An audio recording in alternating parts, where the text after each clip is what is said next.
Buenas tardes.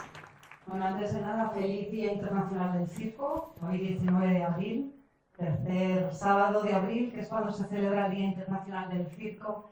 Daros la bienvenida a la Cineteca. Mi nombre es Aranza Zurrio Salido, soy la directora artística del Teatro Circo Price. Y bueno, esta iniciativa surgió por parte del Teatro Circo Price y Cineteca. Queríamos que alrededor del Día Internacional del Circo se hiciesen distintas actividades para homenajear al mundo del circo y a sus artistas. Una de ellas era una proyección durante toda la semana, proyección tras proyección de películas de circo, acompañadas de un coloquio que en este caso va a anteceder la proyección, que la van a protagonizar. Empiezo por Jara, si no te importa, por aquello de dar ese protagonismo. Bueno, Jara Yáñez. Jara Yáñez es crítico de cine, es la directora también, corrígeme por favor, de Cuadernos Caimán de Cine. ¿Lo he dicho bien? Está bien. Y además ella está de manera continuada como colaboradora en Historia de nuestro cine, el programa de la 2. ¿Se me olvida algo? Va perfecto. Va bien. Venga. Sigo con Fausto Ansaldi, además de payaso.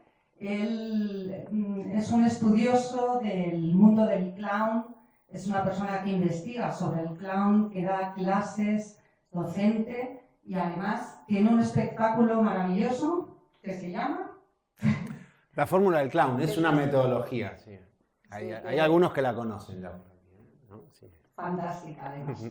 Bueno, dicho esto, la idea de este coloquio es un poco que se hable desde el punto de vista cinematográfico, que va a hablar Jara, y desde el punto de vista del clown. Hoy, Día Internacional del Circo, vuelvo a repetir, le rendimos un homenaje específico al humor. Por eso, el día de la proyección de hoy eran los clowns de Fellini. Un homenaje a los payasos, porque al fin y al cabo el humor es un elemento esencial en el circo, como lo es la música y que muchas veces falta, ¿no? Queremos reivindicar que así sea.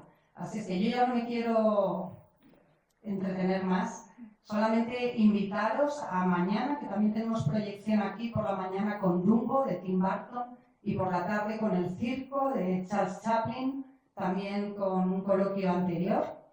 Y el lunes en el Ateneo, que tenemos una lectura dramatizada por muchos actores, por músicos, por artistas de circo, del libro de Jaime de Armiñán, Biografía del Circo. Os invito a que asistáis, es a las 7:30 el lunes y es entrada libre. Dicho esto, ya os dejo porque es el tiempo de ellos. Bueno, feliz día. ¿Empiezas? Un aplauso para el circo, ¿no? Para el Día del Circo. Sí, nada, muchas gracias por la presentación, por la invitación, a todos y todas por venir hoy. Estoy súper contenta, me han regalado una nariz para celebrar el día y muy feliz también de estar aquí con Fausto y poder presentar esta película en este tono mucho más festivo y lúdico de lo que estoy habituada. El mundo del cine es más serio y cuando venimos aquí a Cineteca hay que presentar, ¿no? Eso, en tono muy serio, así que muy feliz de poder hoy. Espera que llega bien tarde, espera.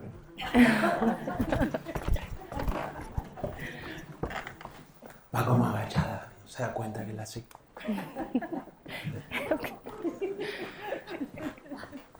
Hola, ¿qué tal?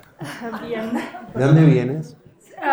Soy de China, de Shanghai, pero ahora estudio en Madrid. Está perdonada, viene de lejos, está perdonada. Bienvenido. Bienvenido. Bueno, vamos a charlar un poco desde el lado del cine con una experta y el lado del clown. Con un experto. Con nosotros. Y tenemos que deciros que, ante todo, no estaría bien hacer spoiler de una película que uno va a ver, ¿no? Porque estamos por ver una película. Pero os vamos a hacer spoiler, ¿no? Vamos a pincharos el globo. Pero no para reventarlo, para explotar el gas, sino para ver qué hay dentro de ese globo, un poco para disfrutar también más esa película que vamos a ver, como cuando vas a un museo, ¿no? Decíamos hoy, que ves a un guía que va contando cuestiones del cuadro, estos trazos que hay en el cuadro, por qué son, estos colores. Bueno, nosotros que tenemos una información de la peli que creemos que puede ayudaros a entenderla mejor, queremos compartir esos datos para ver la peli desde unos ojos con esa información, ¿no? Sí, que quizás es extraño hacer, ¿no?, una hora de presentación de una película antes de verla. Hay un punto en el que es inevitable destripar parte de la trama, pero creo que en este caso se trata de lanzar ideas que luego podamos ir reconectando a medida que avanza la película y que, ¿no?, quizás se puedan ir relacionando ideas que hemos comentado por aquí, pero también porque creo que la propia propuesta de película de Fellini no va tanto de un misterio que descubrir o, ¿no?, alguna secuencia que no se pueda comentar, porque en el fondo es una película mucho más libre, mucho más juguetona, casi como una propuesta ensayística. Bueno, ahora hablamos más detenidamente, pero creo que no importa nada hablar de ella y... Sí, no vamos a contar el final, no es que sabiendo el final arruinamos la peli, ¿no? Exacto. Eso no. Sí, es una película bastante especial, ¿no? Un film, un documental, un documental, ¿cómo lo llamamos, Jara?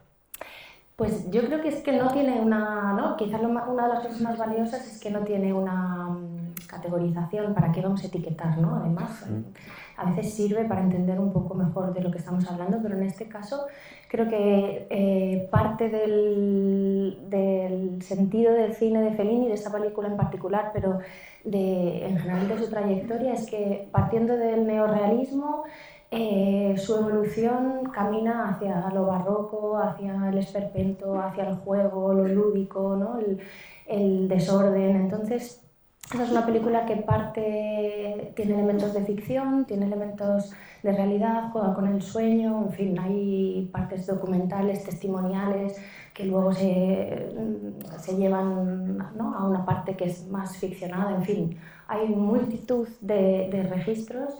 Y creo que esa es parte también de la potencia de la película. Sí, muy Fellini también, es una película muy él en un punto. Está hecha como a mitad de su vida, un poco de su vida cinematográfica, ¿no?, en los años 70, y yo creo que mete todo su imaginario ahí. Fellini venía un poco de la caricatura, de pequeño dibujaba además esos personajes que el padre le enseñaba, como eran Chaplin, el mundo del cine, que empezaba, también él lo empezó a conocer y lo dibujaba. Y ya en el dibujo hay algo de esto que decía Jara, ¿no?, del esperpento, de la caricatura, de la deformación, ¿no? Cuando haces una caricatura deformas un poco, ¿no?, la realidad. Y él ya lo tenía. De hecho, hay uno de los libros de Fellini, que es el libro de mis sueños, un libro fantástico que él por 30 años estuvo dibujando sus sueños y sus visiones, y en este libro él muestra su estilo de dibujo y muestra su corazón y su mente también, ¿no? Y acá con esta película lo plasma un poco en imágenes, ¿no?, mostrando, además de su imaginación, su pasado también, porque hay mucho de su pasado. De hecho, sí, la película arranca con una secuencia en la que vemos a un niño y escuchamos en off cómo se narra la experiencia iniciática, ¿no?, de ese niño asomado a la ventana que descubre cómo están montando una carpa sin saber exactamente, ¿no?, qué universo puede ocurrir ahí dentro. Fellini parte ahí de una experiencia propia, es en cierto modo autobiográfico, muy curioso cómo lo representa en la película a través precisamente de la ficción, ¿no?, por esta mezcla que decíamos todo el rato entre realidad y ficción. Después veremos al Fellini en carne y hueso haciendo la propia película, en una referencia metacinematográfica, que es otro de los elementos también muy característicos de su cine, ¿no?, incluirse él dentro de la propia película para reflexionar sobre los mecanismos propios de la creación cinematográfica. Pero yo creo que sí, o sea, esta idea de la caricatura, de la máscara, de qué vulnerabilidades se esconden detrás de la máscara, de la nariz, ¿no?, en realidad es un cine muy existencial que está pensando todo el rato en torno a eso, a las emociones, ¿no?, a los sentimientos más profundos que escondemos todos detrás de las máscaras, y tanto la caricatura como el clown creo que son elementos esenciales en su cine. Esa primera escena que contaba Jara, que es un Fellini niño, de 8 años que descubre el circo, que después él lo cuenta en uno de sus libros, habla del clown Pierino, que era un clown que él conoció por primera vez, ¿no? Y cómo lo conmovió, ¿no? Y esa escena está basada en una historieta, Mackay, era una historieta de principio del siglo XX, que era similar a la secuencia que se usa en la película, ¿no? Entonces fijaros cómo él estaba inspirado por la imagen también, ¿no? El propio Fellini. Y hay una hipótesis que plantea la película, casi desde el comienzo, que tiene que ver... Ahí vamos a ver que hay una llamada. A ver. Un momento. ¿Horror? ¿Por qué? A ver, pásamelo. Yo lo tengo en... ¿Hola? No, la alarma de las pastillas, señora. No era la alarma. No, a ver si justo llama Fellini. Desde el más allá hay que cogerlo. A ver, ¿qué decís? ¿Qué le diríamos, no? No, que parte de una hipótesis que dice el circo è morto, i clown sono morti. El circo ha muerto, los payasos han muerto, ¿no? Dice, nada menos. O sea, una película sobre el circo, sobre los clowns, que viene con esta hipótesis. Y luego va a ir desgranando por qué en el año que se hizo esta película, 1970, aparece esta hipótesis, ¿no? De que se ha acabado el circo, se ha acabado el clown. Y ahí también yo quería contaros un poco la historia del circo y del clown, por qué se llega a esa hipótesis, ¿no? El circo tiene una historia de 250 años, el circo moderno. Tiene fecha de nacimiento y tiene padre, Philip Astley, un inglés, que era un jinete. Era un militar, él en realidad, claro, militar de finales del siglo XVIII. Imaginaros, 1700 y pico, los militares iban a caballo, tenían las fuerzas ¿no? ecuestres, iban a camello, en burro, incluso en elefante, y había una fuerza militar a caballo. Y este era uno de estos jinetes que hacían preparatorias a la mañana y por la tarde empezaron a hacer exhibiciones en Londres, en esta especie de jardines hermosos que tiene Londres tan verdes. Y estas exhibiciones empezaron a ser cada vez más concurridas, ¿no? El tipo Philip Astley, tenía visión también de negocio y de espectáculo, ¿no? Estamos hablando de finales del siglo XVIII, 1768 concretamente, cuando empieza a crear en la calle, al aire libre, en ese Londres cerca del puente de Westminster, ahí donde está el Big Ben, empieza a crear ese primer circo que da pie a todo lo que vino después en estos 250 años, ¿no? Pero en esa época de florecimiento, que muy lejana a la realidad que tenemos hoy, con internet, con teléfono, con tantas cosas, ¿no? Empieza a crecer, empieza a gustar, ¿no? Empieza a hacerse más grande, empiezan a poner tablados, empiezan a poner serrín para observar la humedad, Inglaterra, húmedo, lluvia. Empieza a haber 2 funciones, ¿no?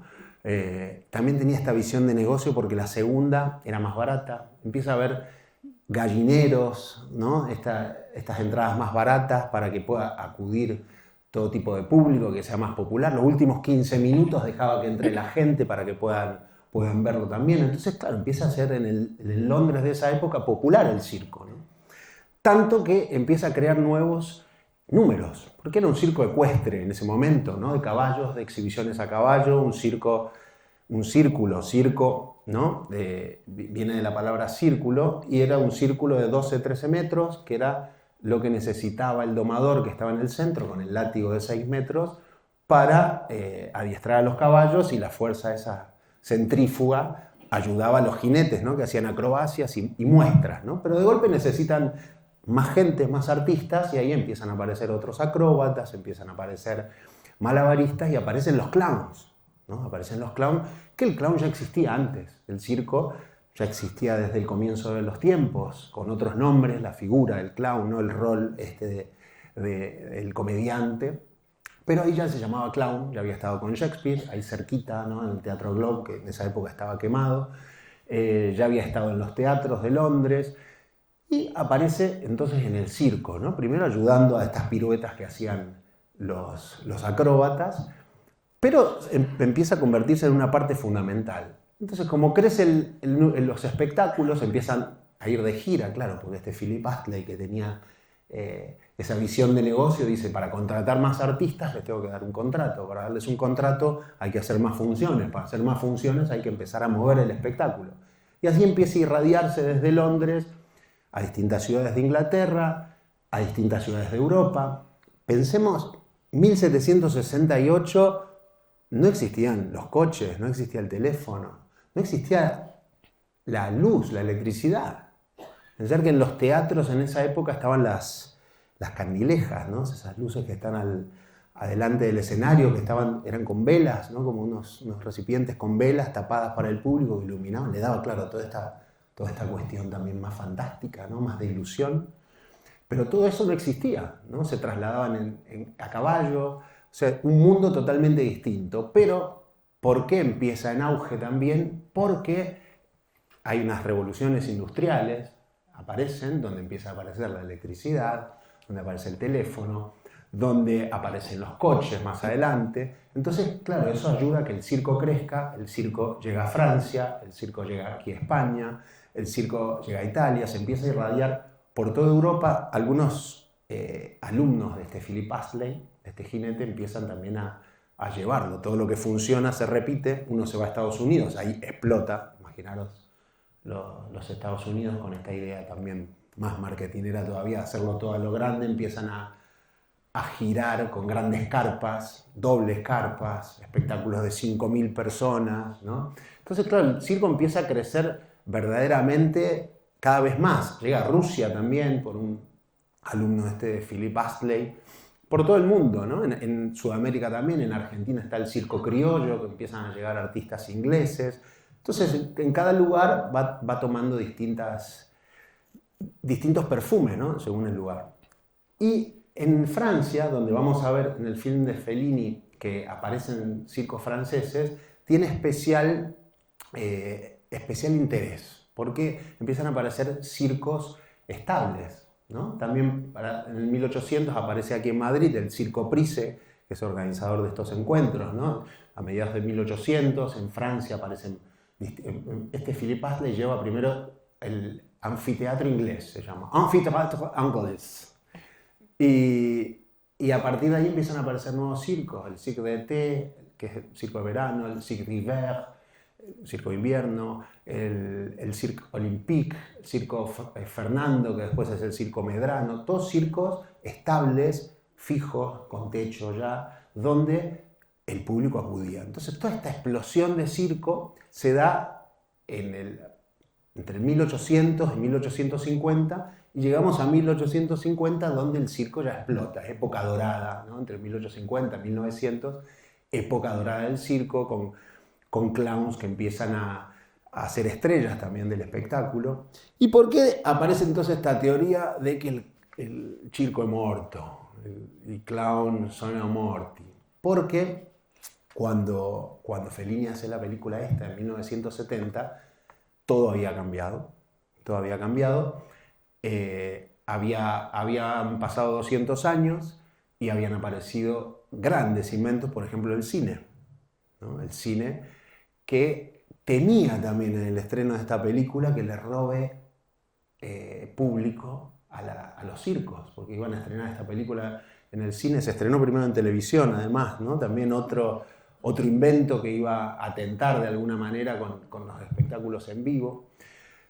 Y realmente habían cambiado, todos aquellos circos que se habían inaugurado ya en esa época no tenían esa concurrencia que habían tenido, por ejemplo, al principio de 1900, en la Belle Époque, donde eran todos los eruditos, los filósofos, los pintores, los artistas, iban a ver números de circo, ¿no? Picasso iba a pintar, Toulouse-Lautrec, todos los grandes artistas acudían a ver esos espectáculos, ¿no?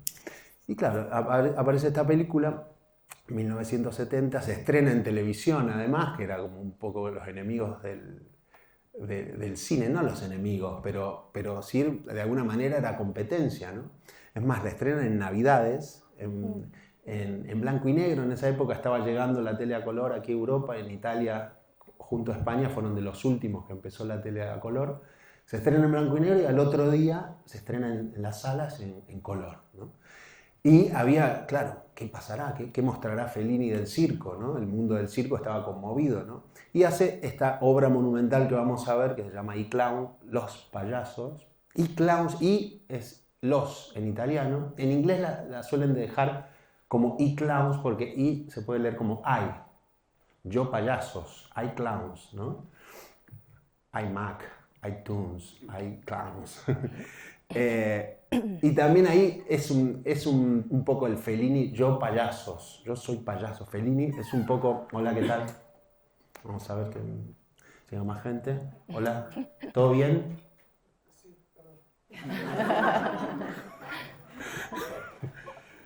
Acá somos inclusivos, le damos las buenas tardes al que llega. Señora, otra vez la pastilla. ¿Se la tomó? ¿Se tomó la pastilla, señora? Es la modernidad. Qué mentirosa. Sigue sonando. ¿La alarma de qué? Mira, está, qué colaborativo, venga. Qué bonito. Mira, una de las cosas que sucedía, de las particularidades de los clowns aquí en España, era el contacto con el público. Una de las cualidades que tiene el clown es el contacto con el público, de romper esa cuarta pared y conectarse con el público, ¿no? Porque en cada ciudad yo decía que tenía el perfume del lugar, y aquí en España estaba eso. Porque creo que hay una relación entre el origen del circo que tiene que ver con el origen del cine también, como barraca de feria. No haremos ahora la historia del surgimiento de la historia del cine, pero creo que conecta mucho con un cierto espíritu de Fellini. Había traído aquí una cita. Él dice, el cine es arte, esta reivindicación básica, pero que creo que todavía hay que hacerla, ¿no? El cine como un arte más, aunque sea aún considerado como menor por algunos o algunas. El cine al mismo tiempo circo, el cine escarpa de saltimbanquis, viaje a bordo de una especie de nave de locos, aventura, ilusión, espejismos. Y me parecía una cita muy bonita porque creo que realmente para Fellini, conectando con esto que decíamos al principio de expresión casi como infantil suya, ¿no? De conexión con un descubrimiento de infancia, para él el cine, la vida, el arte y el circo forman parte como de un mismo universo que es reconocible, lo decíamos también antes, en muchas otras de sus películas, pero que creo que alcanza aquí como su máxima concreción, ¿no? Capacidad de concreción. Fellini, en esa primera secuencia de la película, habla del descubrimiento del circo y de los payasos en particular como algo que conecta en realidad con un temor, ¿no? Lo veréis en la película. Él siente esa pulsión que creo que es muy bonita leerla también como una especie de pulsión. Quizá el descubrimiento del circo para Fellini fue el descubrimiento de la necesidad de expresarse creativamente, ¿no? Esa fascinación que le genera el circo es lo que quizá le despierta la llama de la creación, que después él expresa en otro lenguaje, que es el cinematográfico, pero siempre, ¿no? Como volviendo la vista, y en esta película en específico haciendo un homenaje muy especial, porque es agridulce, por eso que decías, ¿no? Porque la pregunta es ¿dónde están todos esos payasos? La hace literalmente en un momento de la película, como decías, a él inserta en la película y se pregunta ¿dónde están todos esos payasos de mi infancia y qué significan hoy?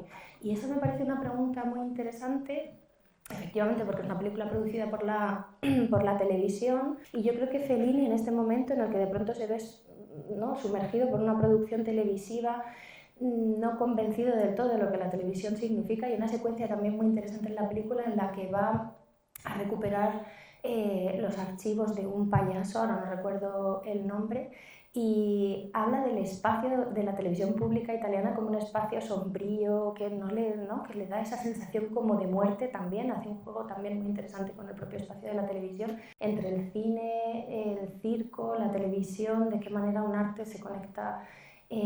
Room era ese payaso el que va a ver. Room. Que no hay imágenes de Room porque ha muerto. No hay, claro, un payaso súper famoso, Room.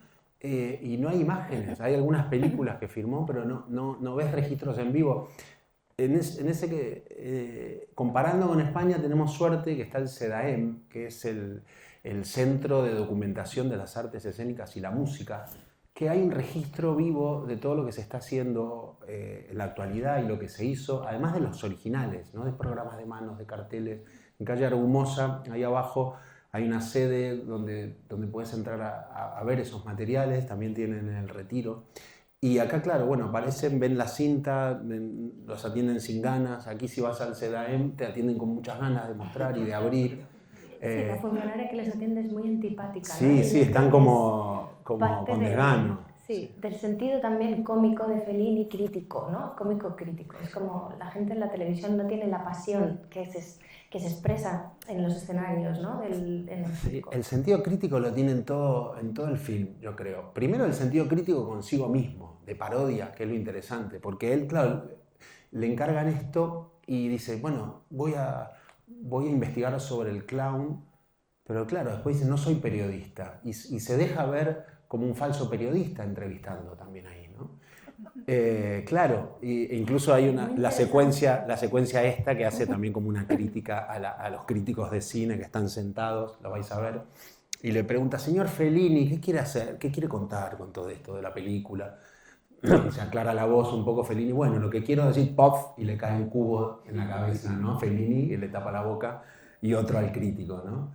Esto también había aparecido en otras pelis, en Otto y Mezzo, 8:30, la película de Fellini, donde también, ¿no? Él, con Marcello Mastroianni hace como una duplicación, un alter ego de él también, ¿no? Está todo el mundo de los críticos, del cine, pero se parodia a sí mismo, que es lo interesante. Hola, ¿qué tal? Bienvenida. Estamos en una charla de sexo tántrico. Sí, es la parodia aplicada en muchas direcciones, ¿no? Porque la película presenta, en esta lectura metacinematográfica, ¿no? Presenta al propio equipo de rodaje como una troupe que tiene en sí mismo mucho de circo, ¿no? Cada uno de los personajes, el operador, la secretaria, que es la que va presentando a cada uno de los personajes, en un retrato femenino que, bueno, a ver cómo nos cae hoy, aplicando esta perspectiva de género. Es Maya, la secretaria, igual es un personaje un poco estereotipado de más. No sí, otras épocas también eran, ¿no? Desconstruidas, es la rubia, guapa, un poco tonta, torpe, que se le traba la hoja de la máquina de escribir, con botas, siempre muy guapa. Pero todos están estereotipados ahí, ¿no? Decías la troupe, es la troupe en italiano también la troupe, es la troupe de cine, los equipos de cine, y la troupe de artistas, ¿no? Entonces es como un equipo ahí también un poco de clown. Está el foquista, chiquitito, con la madre que es vestuarista, que era un actor. Además son actores estos italianos de la época, ¿no? Que hacía papeles de ingenuo siempre. Una especie de Mr. Bean, un poco más tranquilo, que es el cámara, la chica esta, la secretaria, y Fellini, el propio Fellini, que lo veréis ahí en la película, como director, ¿no? Había algo que decía Jara que es muy interesante, del tema del miedo que le da a Fellini ver por primera vez los clowns, ¿no? Y hay una imagen asociada a un estereotipo al clown que es el miedo a los payasos, ¿no? Es más, tiene un nombre, una fobia, que es la coulrofobia, que es el miedo a los payasos, ¿no? Y esto aparece en la película, ve Fellini, todo ese input de cosas, ¿no? De acción, de sometimiento también, porque aparecen los clowns que uno somete al otro, ¿no? Y claro, de transgresión, ¿no? Que le habla a uno que llega, que transgrede, que se mete entre el público, claro, y se siente como sobrepasado porque no es el mundo codificado dentro de las reglas naturales, ¿no? Pero ahí también aparece esa necesidad de expresión que dice Fellini, bueno, puedo traspasar las barreras, ¿no? Puedo transgredir. Y aparece también otro estereotipo del clown, que es el miedo a los clowns, ¿no?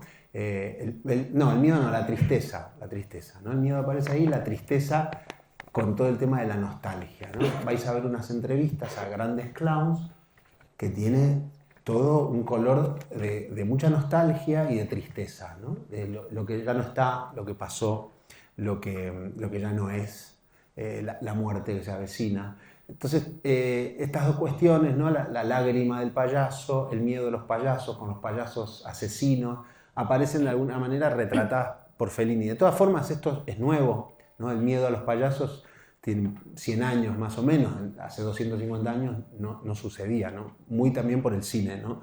Ha creado esa imagen del payaso, del It, ¿no? Como tú con el globo, como estabas. Tenía un punto. Un punto ahí.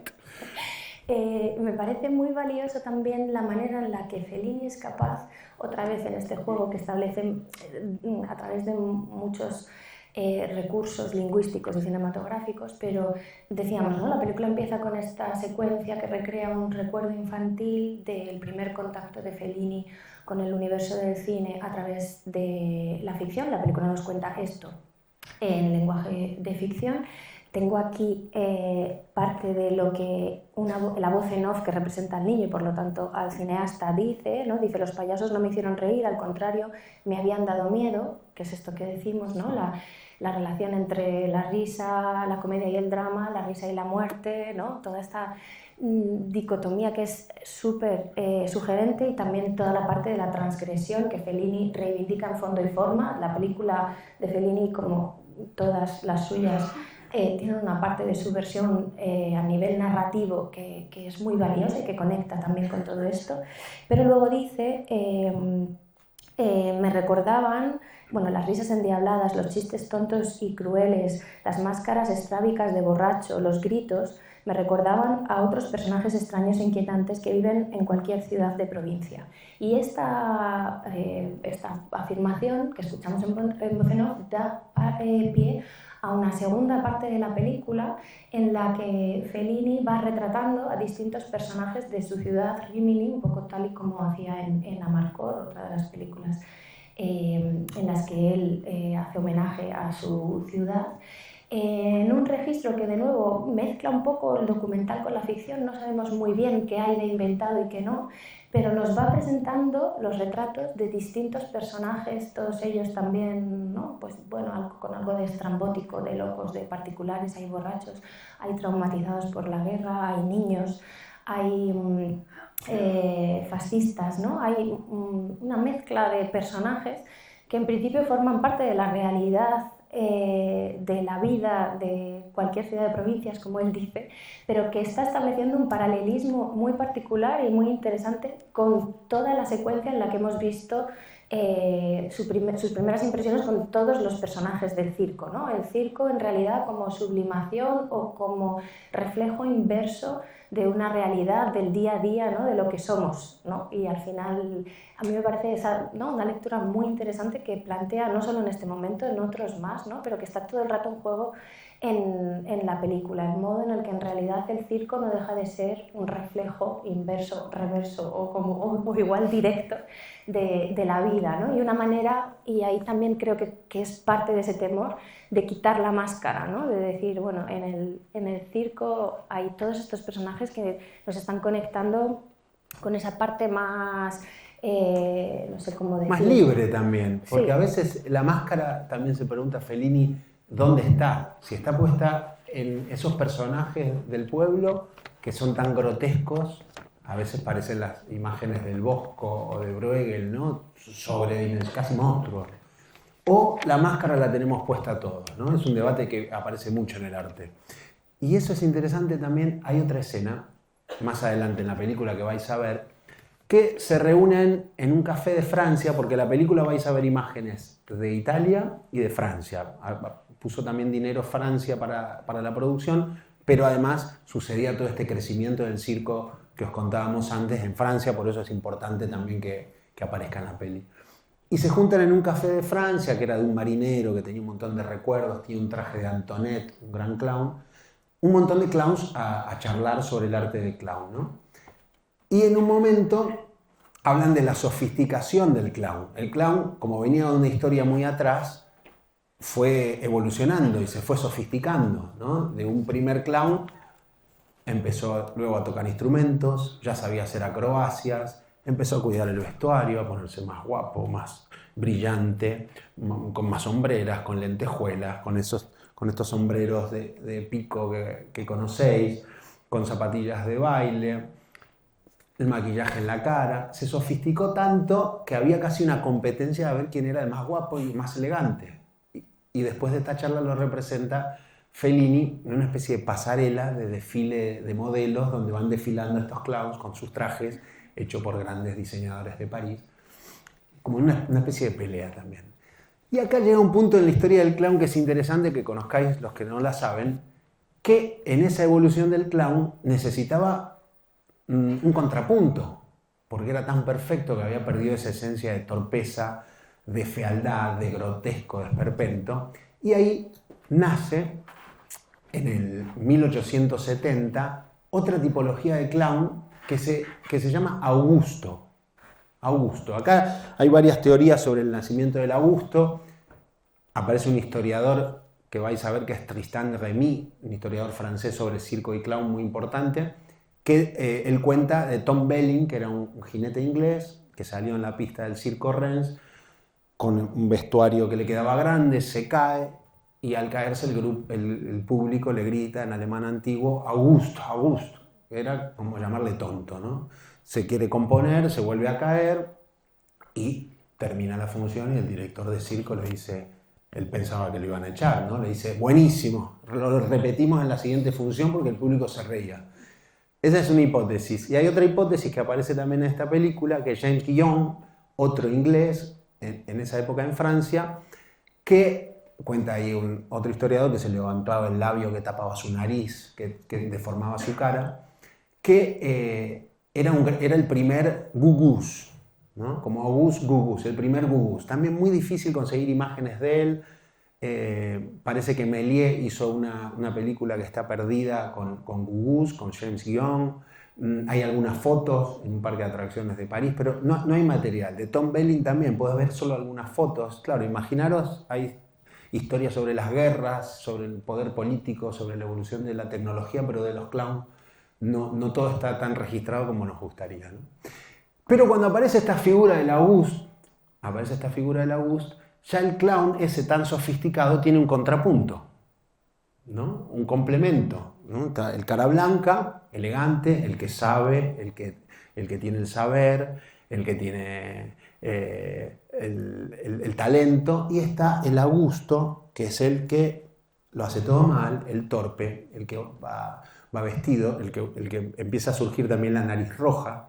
Y entonces aparecen estas parejas de Augusto y cara blanca. De hecho, aparece ahí en el film varias secuencias que hace Fellini con actores que interpretan antiguas parejas de clowns, que no son las auténticas, ¿no? Por ejemplo, aparecen Antoinette y Baby, un cara blanca y un Augusto. Aparece Futit y Chocolat, otra pareja, otro tándem de cara blanca y Augusto. Claro, porque cara blanca pasa a ser el nuevo, este clown, que era el clown de siempre, hay que nombrarlo de otra manera, entonces es el white clown, o el cara blanca, o white face también, y el otro es el Augusto, ¿no? Entonces hay muchas escenas que vais a ver en el film de cara blanca y Augusto, que es este tándem, ¿no? Como esta especie de espejo invertido que decía Jara, donde no se sabe quién es la máscara, quién es el que está en lo correcto, quién está liberado. Que es un poco lo apolíneo, lo dionisíaco, ¿no? Ese contraste entre... Claro, el cara blanca es el total, es el correcto. El correcto, ¿no? Es el Adonis. Y el Augusto es el deformado, de alguna manera. Yo trabajo con mis alumnos una metodología que es la que decía Aránzazu, la fórmula del clown, donde tengo una teoría donde estas dos figuras arquetípicas son un espejo doble, ¿no? Yo creo que viven en nosotros. Ese cara blanca y ese Augusto están dentro de todos nosotros y están peleando, ¿no? El orden con el caos, ¿no? Lo estridente con lo minimalista. Todo el tiempo están en pulsión dentro nuestro, y es bonito también al final de la película, no por destriparlo, pero como Fellini hace que se vayan juntando de alguna manera, ese cara blanca y ese Augusto. Que es bonito porque lo hace también juntar incluso en la propia película, en su estilo de filmar, en los distintos pasos que va dando la película, ¿no? O sea, como también la propia película de alguna manera se impregna de este contraste entre lo apolíneo y lo dionisíaco. En todas estas secuencias, ¿no?, que comentaba Fausto, forman parte, siguiendo un poco quizá y por ordenar esta película, que en el fondo es mucho más interesante pensar desordenada, pero forma parte de una parte, a su vez, ¿no? Hemos hablado del descubrimiento del circo por parte del niño Fellini, después una segunda parte que podría ser esta del retrato de los distintos personajes de la ciudad de Rímini que tienen un paralelismo con los personajes del circo, y esta tercera en la que Fellini ya aparece, ¿no?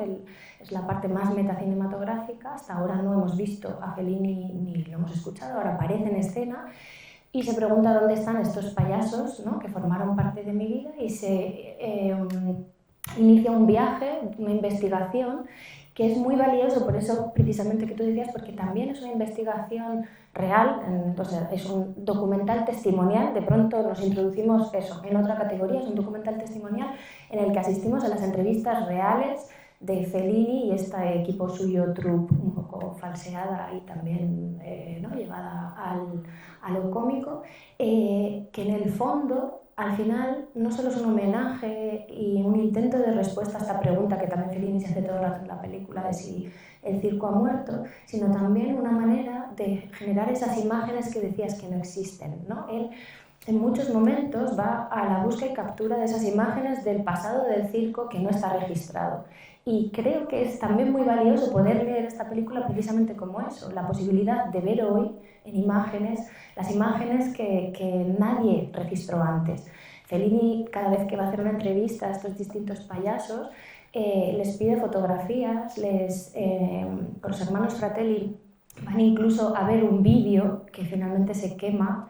Esto sí que es un spoiler, es uno de los momentos más emocionantes de la película para mí, es uno de los spoilers más duros, pero creo que es muy bonito poder conectar con esa idea de que Fellini también entiende que hay imágenes que son irrecuperables y que vemos cómo se quema el negativo, ¿no? Las imágenes de los hermanos Fratelli no las vamos a poder ver porque el negativo se quema en nuestro, ¿no? en directo, lo vemos cómo se quema y cómo esas imágenes pasan a la historia, nunca se podrán recuperar, ¿no? Es una idea muy bonita también esta, de la propia película, como el intento de dejar registrada una realidad en imágenes y también de la imposibilidad de hacerlo, ¿no? Del fracaso, de la imposibilidad de llegar a registrar todo ese pasado de imágenes del circo que ya nunca veremos.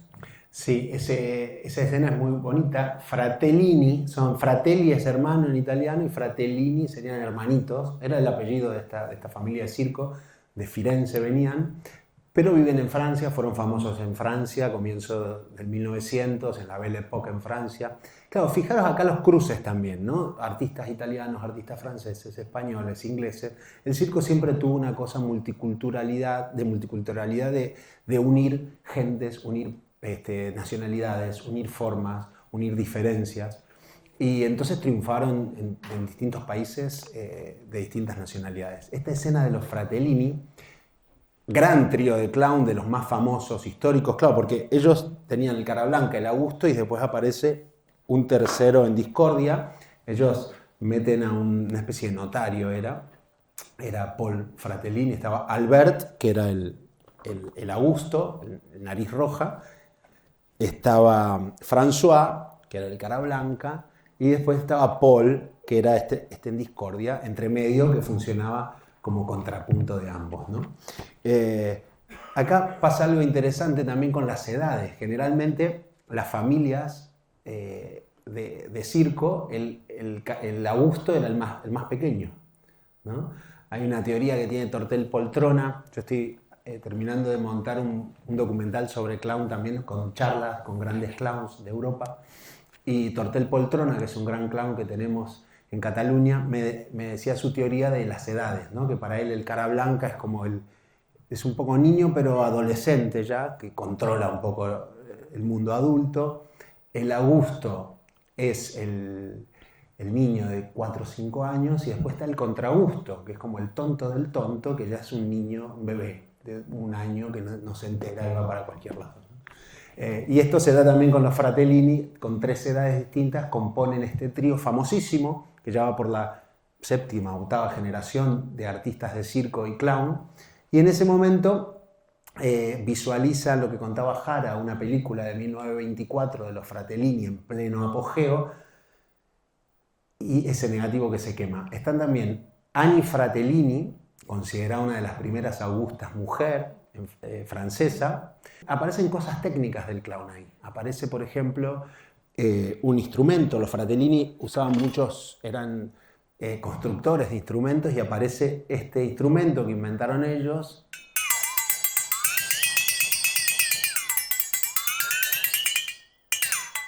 ¿No? Se llama flexatón, ahí hay un error, Annie Fratellini le llama xilófono, pero se llama flexatón, los Fratellini le llamaban flexatón. Luego lo patentaron en Nueva York otros, pero es un invento de ellos, inventaron un montón de instrumentos, objetos, cosas. Bueno, muestran objetos, tocan el piano.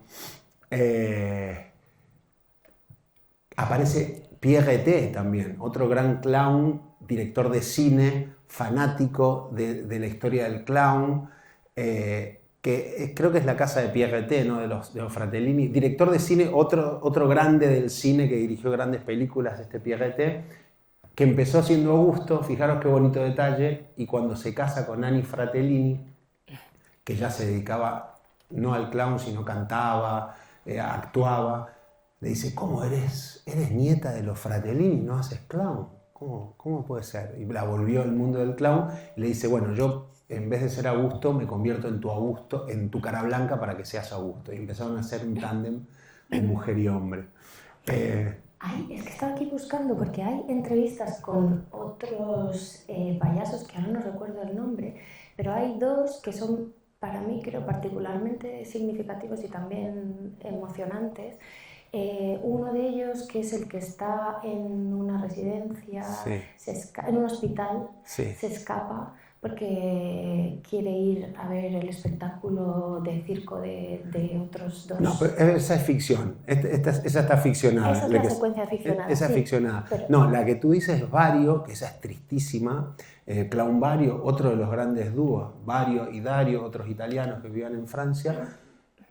Tristísimo, ¿no? Lo van a entrevistar, tiene 80 y pico de años, vive con la mujer, anhela mucho Italia, no volvió a Italia, le da tristeza escuchar al equipo de producción que habla en italiano, y dice, no, mi ricordo Italia, le conmueve, le piden fotos, ven las fotos y le pregunta Fellini, bueno, ¿y ahora qué hace? No, alimento el canarino, le da de comer al canario, tengo mi mujer. Súper triste, ¿no? Ambas dos. Esa, que está en registro real porque el payaso vive, ¿no? Y lo encuentran, y aunque en principio parece que no van ni concederles la entrevista porque le da demasiada nostalgia pensar, ¿no? en el circo, ha dado su vida por el circo, otra vez esta idea, ¿no? del arte, la vida, el cine, el circo como algo que no se puede disociar o separar en la vida de todos estos personajes de la película, incluido Fellini. Y luego esta historia que está ficcionada porque el personaje murió, que cuenta, ¿no? pues un payaso que muere en el circo, viendo el último espectáculo de su vida. Y creo que para mí son impactantes ambas historias porque conectan con esa otra, ¿no? Hablábamos antes también, o sea, tiene mucho de comedia esta película, pero también mucho de drama, ¿no? y conecta con esa parte tan melancólica y triste de los payasos, que es otra vez, ¿no? la cara y el reverso de estos personajes y personas, ¿no? Entonces, como, bueno, pues son ya muy mayores, cuentan el final de la vida y entonces conecta otra vez con esa idea también de la decadencia o de la muerte y final de un mundo que Fellini de alguna manera despide a través de la película, ¿no? En modo de homenaje y también de mirada muy conmovedora en algunos momentos, ¿no? Otra más distante en esta mezcla también muy sugerente que tiene de distintos tonos y esa capacidad suya para distanciarse y alejarse, para mirar las cosas desde un ángulo y desde el otro, ¿no? Es muy característico esto también de Fellini, muy enriquecedor. Pero creo que esos dos personajes son para mí los que cargan el peso de esa parte también muy melancólica y muy de fin de fiesta, ¿no? que es la película. Hay otro dato importante. Cuando ellos van a Francia, van al Cirque d'Hiver Bouglione se llama, que fue la familia que compra el circo en los años 30, empiezan a dirigir el circo. La mujer, que era la Madame Rose, le llamaban, que era bailaba entre animales y todo. Se murió hace poco, antes de la pandemia, creo en el 2018, con 100 y pico de años. Era gitana y el director del circo Buglione también era gitano. Y fijaros que el circo, también levantando una bandera por el circo, ha convivido con crisis mundiales, donde ha habido guerras, donde ha habido una gran depresión, la crisis del 29, donde hubo 2 guerras mundiales en Europa, y ha sobrevivido. Y no solamente esto, en el circo, Buglione, Cirque d'Hiver, guardaban niños para protegerlos en las guerras, judíos, artistas mezclados de todas nacionalidades, comprometiendo su propia vida, ¿no? al proteger a toda esta gente. Entonces, incluso en la Segunda Guerra Mundial, donde Francia estaba ocupada por Hitler, ¿no? En París seguía habiendo funciones de circo. O sea, el circo siempre mantuvo esa ilusión y ese deseo de entretener. Imaginaos, en plena guerra, con militares por la calle, con banderas de Alemania, y la gente yendo al circo, necesitaba ir al circo, ¿no? Y los artistas de circo de distintas nacionalidades, más allá de las políticas, más allá de las ideologías, haciendo sus números, ¿no? Esto ha pasado en las guerras mundiales, ha pasado por muchas crisis, el circo, el arte en general, pero el circo siempre siguió ahí acogiendo a los artistas y luchando. Por eso también esta muerte del circo, que efectivamente en los años 70, todo ese auge que había tenido, desde 1850 a 1900, los años 20 de florecimiento y de edad dorada, llega el cine a comienzo del siglo XX o final del siglo XIX, aparece la televisión y, claro, tiene menos llegada al público, hay menos gente en las salas. Es más, cuando van en uno de los circos que van a Francia, hay una cervecería ya, cuando va Fellini, ya no existe.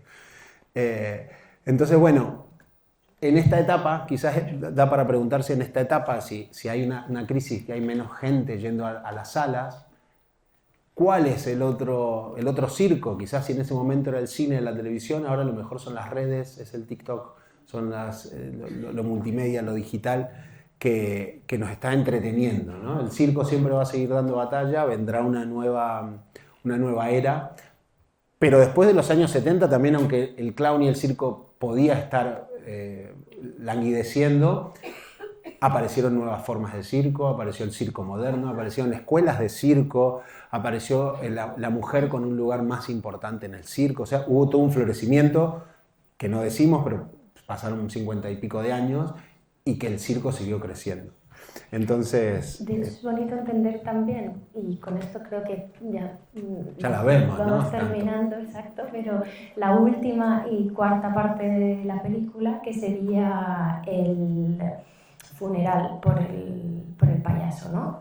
Sin contar mucho, pero el final de la película es una fiesta que al mismo tiempo es un obituario, que es una despedida, ¿no? Que es la confirmación o no de la muerte del clown, o no, porque en el fondo está expresada en forma de fiesta, de celebración alocada, ¿no? Una especie de mezcla otra vez entre la vida y la muerte, y quizá como única respuesta abierta a esta pregunta que está todo el rato Fellini lanzándonos en la película sobre la muerte del clown, que implica la muerte de una determinada forma de entender el circo, pero también del cine, pero también en el fondo de la vida. Una reflexión que es extensible a una mirada casi existencial sobre la vida y la muerte. Yo espero que disfrutéis un montón de la película, que algunas de las ideas que hemos ido lanzando aquí hagan esa conexión posible mientras la veis, y ha sido un placer. Un placer, gracias por escucharnos.